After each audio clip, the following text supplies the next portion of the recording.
The boat moved 80 miles overnight. That is the fact this whole story turns on, and it is worth sitting with for a second before anything else, because on its own it sounds like nothing at all. Boats move. That is what they are for. Except this one was a home. It was anchored off Grenada, in the southern Caribbean, on a calm night in February, with two people asleep aboard who had spent years of their lives getting to exactly that anchorage. By the time the sun came up, the catamaran was gone from that spot. 2 days later, it was found anchored off a beach on another island, 80 miles north, riding quietly in the shallows like it had always been there. The boat had made the passage. Ralph Hendry and Kathy Brandel had not. Nobody has ever found them. Not that week, not that month, not in the 2 years since. There are no bodies. There is no grave. What there is a tracking line on a sailing club's website that shows a $50,000 home leaving one island and arriving at another, and two names that stop appearing anywhere in the world after the 18th of February, 2024. 3 men were charged with their murder. And the reason I wanted to tell this one is not the crime. It is who they were and what they had built, and the fact that they had almost finished doing the thing they spent their whole working lives planning. Ralph was 66. Kathy was 71. She had just become a grandmother for the first time. Their boat was called Simplicity. If you have ever looked at a couple in their 60s living aboard a catamaran in the Caribbean and thought, that is what I would do if I ever got the chance, that was them. That was exactly them. They were not wealthy, they were not famous, and they had not inherited anything.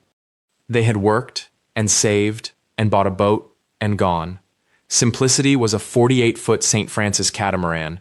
If you do not follow boats, the useful thing to know is that a cruising catamaran of that size is not a yacht in the champagne sense. It is a house, 2 hulls with cabins in them, a bridge deck between with a galley and a saloon, and enough tankage and storage to live independently for weeks. People who own them do not visit them at weekends. They live on them, full-time, for years. That is what Ralph and Kathy did. They sailed the eastern seaboard of the United States, up and down, season after season, the way that whole community does. North for the summer, south before the hurricanes, marina to marina, Anchorage to Anchorage. Their family later described it in a single sentence that tells you more than any biography could. They made friends with everyone they encountered, singing, dancing, and laughing with friends and family. That is not a line about sailing. That is a line about 2 people who were good company. They belong to something called the Salty Dog Sailing Association, which is a non-profit organization of cruising sailors. And it matters here more than it sounds like it should, so stay with me. Salty Dog organizes rallies, groups of private boats that make a long ocean passage at the same time, loosely together, so that nobody is out there completely alone. In the autumn of 2023, Ralph and Kathy sailed with the Salty Dog Caribbean Rally from Hampton, Virginia, all the way down to Antigua. That is roughly 1,500 miles of open Atlantic, in a boat crewed by 2 people in their 60s and 70s. They made it. Of course they made it. Kathy had served 2 years on the association's board. The organization described them both as warm-hearted and capable, which is a very specific compliment in that world. Capable means people were glad to have you in the anchorage when something went wrong. I want to slow down on that crossing for a moment, because people hear 1,500 miles and it does not land. Hampton, Virginia to Antigua is not a coastal hop with stops. Once you are 3 days out, there is no coming back and no putting in anywhere. You are committed to the Atlantic until the other side. The route takes you well offshore to get around the weather systems that come off the American East Coast in autumn, and then south and east across open ocean. Depending on the wind, you are out there somewhere between 10 days and a fortnight. With 2 people, that means watches. One of you is awake and in charge, while the other sleeps, around the clock, for the entire passage. 4 hours on, 4 off, or some version of it, for 2 weeks straight. Nobody gets a full night. Everything you eat, you cook in a galley that is moving. Everything that breaks, you fix yourself, at sea, with what is aboard, because there is nobody to call. A man of 66 and a woman of 71 did that. Together, as a crew of 2. That is not a retirement hobby. That is a genuinely difficult thing that most people who own boats never attempt, and they did it in the same season they were making plans about grandchildren. If these are the stories you come here for, subscribing genuinely helps. It is how the channel keeps finding the people who want them told properly. So by February of 2024, they were where they had been trying to get to. The Atlantic crossing was behind them. They were spending the winter working their way through the eastern Caribbean, Antigua, then south down the island chain, one anchorage at a time. A friend of theirs said afterwards that this was meant to be their last grand trip on Simplicity. Not their last trip, their last grand one. The big one, the one you do while you still can, before you sell the boat and move ashore and start being a grandmother in the ordinary way. Everything in this video comes from a narrow set of places, and I want to name them because a story like this attracts invention very quickly. The timeline and the criminal detail come from public statements by the Royal Grenada Police Force and by police in St. Vincent and the Grenadines, made at press conferences in the days after. The information about the boat's movements comes from the Salty Dog Sailing Association, which runs a live tracking map for its members. The material about who Ralph and Kathy were comes from statements issued by their own sons and by the association. Everything else is contemporaneous reporting from that fortnight. Where police used careful, hedged language, I am going to use their careful, hedged language. There is a reason for that, and it will become obvious. On the 18th of February 2024, 3 men escaped from a police holding cell in the St. George's area of Grenada. They were Ron Mitchell, 30, described in reporting as a sailor, Atiba Stanislaus, 25, a farmer, and Trevin Robertson, the youngest of the 3, unemployed. All 3 had been in custody in connection with a robbery. They got out of that cell sometime on the 18th. Now, Grenada is an island. It is roughly 20 miles long and 12 wide, with a population of around 125,000 people. When you escape custody there, you have a problem that you would not have on a continent, and the problem is that there is nowhere to go. Roads end. The island is small enough that a manhunt covers it. Within a day or two, everybody knows your face, unless you can get off it. And in the anchorages around the south coast of Grenada in February, there are dozens of foreign cruising boats, fully fueled, fully provisioned, stocked with cash and electronics and passports, and crewed, almost always, by 2 people, usually retired, usually asleep by 10. Simplicity was one of them. There is something about anchored boats that people who have never lived on one do not intuitively understand, and it explains a great deal about how this was possible. A boat at anchor is not locked in any meaningful sense. You can close a hatch and slide a companionway board across, and on most cruising boats, that is genuinely the extent of it. There is no deadbolt. There is no alarm. The hulls are fiberglass, the windows are acrylic, and the whole vessel is designed around getting in and out of it quickly, because in an emergency, you need to. More than that, nobody wants to live sealed shut. In the Caribbean in February, it is warm at night. Boats lie at anchor with hatches open for airflow, and that is not carelessness. That is just what living aboard is. If you close everything, you cannot sleep. And the thing that actually protects cruisers, almost all of the time, is not hardware. It is the anchorage itself. It is the fact that there are 20 other boats around you with people aboard, that sound carries extraordinarily well over water, that everybody monitors the same VHF channel, and that if you make any noise at all at 2 in the morning, several people will hear it and one of them will come. That system works. It works overwhelmingly, which is why hundreds of thousands of people live this way without incident. It also has a specific failure mode. It relies entirely on the alarm being raised. If somebody comes aboard quietly and nobody calls out, the 20 boats around you are 20 boats full of sleeping people. And by the time your anchor comes up and you leave the bay under your own engine, there is nothing unusual to see at all, because boats leave anchorages at night all the time. It is completely normal. It is how you time a passage. Nobody in that anchorage would have had any reason to look twice. At some point on the night of the 18th going into the 19th, the 3 men boarded her. I am not going to reconstruct what happened on that boat, because nobody who is willing to say has ever said, and I am not going to invent it. What I can tell you is what was found afterwards, and I will get to that, and it is enough. What happened next is a matter of record. The catamaran left the anchorage in Grenada and sailed north, through the night, up the island chain, past Carriacou, past Union Island, past the Grenadines, roughly 80 miles, to the south coast of St. Vincent. Somewhere on that passage, according to Grenada's police commissioner, the 3 men disposed of the couple at sea. That is the phrase he used. Disposed of. He also said, and I think this is important, that police had nothing conclusive to say that the two of them were dead, and that they still held out hope, even at what he called a low probability, that Ralph and Kathy would turn up alive somewhere. That is a man doing his job properly. There were no bodies. Without bodies, he was not going to stand at a podium and declare two Americans dead. Here is where it becomes unbearable, and it is because of the tracking map. Salty Dog's live tracker exists so that cruising sailors can follow each other. It is a nice thing. It is a community thing. Friends check on friends. Family back home can see where mom and dad are anchored tonight. Simplicity's track showed Kathy and Ralph anchored in Grenada, and then it showed the boat moving directly to its last anchorage off St. Vincent. That line was drawn on a public map in near real time, by their own boat, on a service their own sailing club ran, while their family and their friends could see it. A route no one had planned, a departure no one had announced, 80 miles overnight to an island they had not said they were going to. Anyone watching that map who knew them would have known immediately that something was wrong.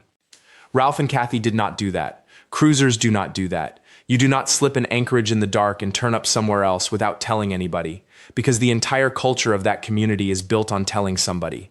The boat was telling everyone. It just could not say what had happened. If you cruise, or you're planning to, I'd like to know in the comments whether this changed anything about how you think about a quiet anchorage. I've read a lot of very different answers to that. On the 21st of February, another sailor found Simplicity anchored off a beach on the south coast of St. Vincent. Understand the ordinariness of that moment. He was a cruiser. He saw a catamaran on the hook, with nobody visible aboard, in a spot where a boat like that would not normally be, and he did what people in that community do. He went over to check that everything was all right. He boarded her. Ralph and Kathy were not aboard. What he found, in the words used by police in St. Vincent afterwards, was consistent with signs of violence, several items strewn on the deck and in the cabin, and a red substance that resembled blood. No bodies were found on the yacht. He got off that boat and raised the alarm, and I have thought about that man more than once while putting this together. He went across to be neighborly.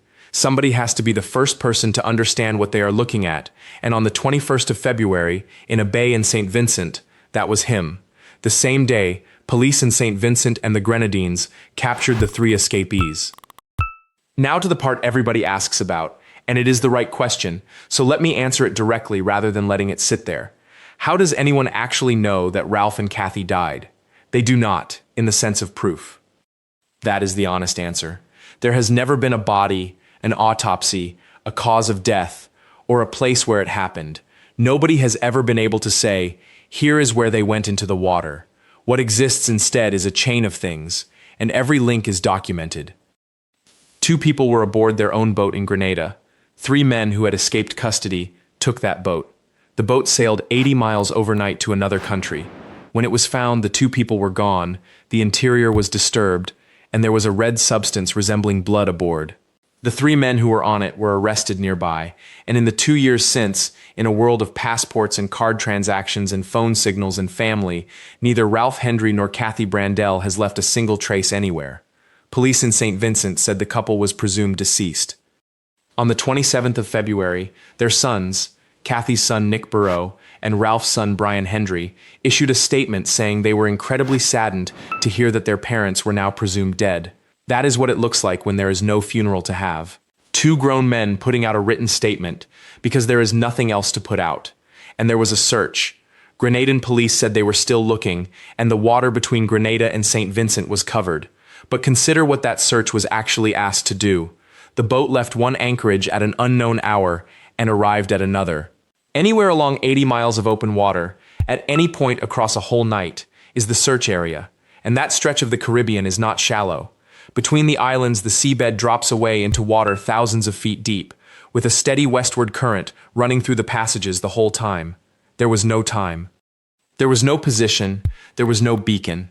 That is not a search in the sense of looking for someone who is lost. It is a coastline and a stretch of sea being covered on the small chance that something surfaces. Nothing did. The response from the cruising community was immediate, and if you have never seen that world react to something, genuinely surprising. These are people scattered across thousands of miles of ocean who mostly know each other through radio nets, marina bars, and shared anchorages. Word moved through it in about a day. Salty Dog put out a statement saying its family mourned the disappearance of two long-term members. Boats that had crossed with them, boats that had been anchored beside them in Antigua a month earlier, people who had helped them dock somewhere years ago, all of it came out at once. A friend who had met them at a marina in Fort Pierce, Florida, described them simply as the sweetest people. There are more of these coming, told the same way, sourced, and about the people rather than the wreckage. Subscribe if you want them. On the 7th of March 2024, the Royal Grenada Police Force announced that Ron Mitchell, Atiba Stanislaus, and Trevin Robertson had each been charged with 2 counts of capital murder, charged, specifically, with intentionally causing the deaths of Ralph Hendry and Kathleen Brandel. Capital murder, in Grenada, is the most serious charge available. All 3 were also charged with escaping lawful custody, housebreaking, robbery, and kidnapping. Stanislaus was separately charged with 1 count of rape. Police did not specify who that charge related to. The 3 had been ordered deported from St. Vincent, returned to Grenada, and appeared in court, where they were remanded in custody. And here is where I have to be careful with you, because being careful is the whole point of this channel. Those are charges. As far as this account goes, they are charges and nothing more. I have not been able to confirm how those proceedings ended, and I am not going to imply an outcome that I cannot show you.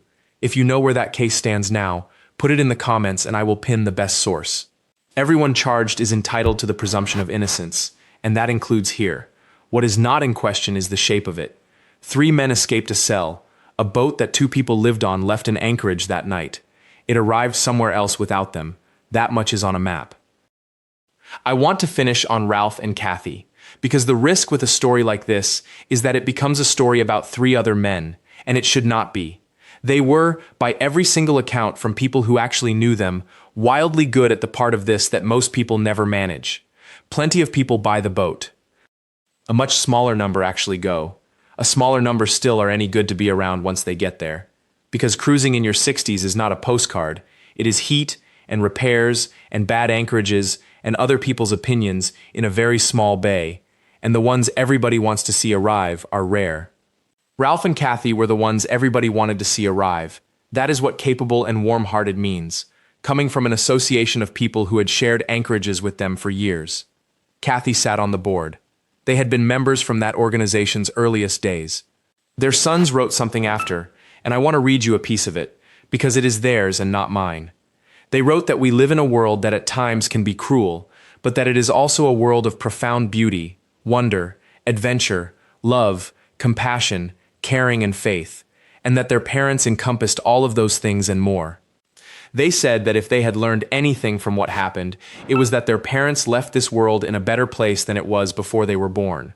Those are 2 men whose mother and father were taken off their own boat, writing about beauty and compassion, in public, days after finding out. A fundraiser was set up. Within a week, it had passed $75,000, much of it from cruisers, many of whom had never met them, some of whom had shared an anchorage with them once, and remembered it. Kathy had just become a grandmother for the first time. Ralph was 66, and had finished the Atlantic crossing he had been working towards for most of his adult life. They had planned this as their last grand trip. They were 3 months into it, in the Eastern Caribbean, in February, in the good season, doing the exact thing they had spent decades arranging to do, and by every account, doing it well, and enjoying it, and being generous company to everyone they anchored near. If you knew them, or you were in those anchorages that season, I'd genuinely like to hear it in the comments. Those are the ones worth reading. The boat was recovered. The tracker stopped, and that line on the map, Grenada to St. Vincent, drawn overnight, by a home with nobody left aboard it, is the last thing Ralph Hendry and Kathy Brandel ever did together, except that they were not there for it.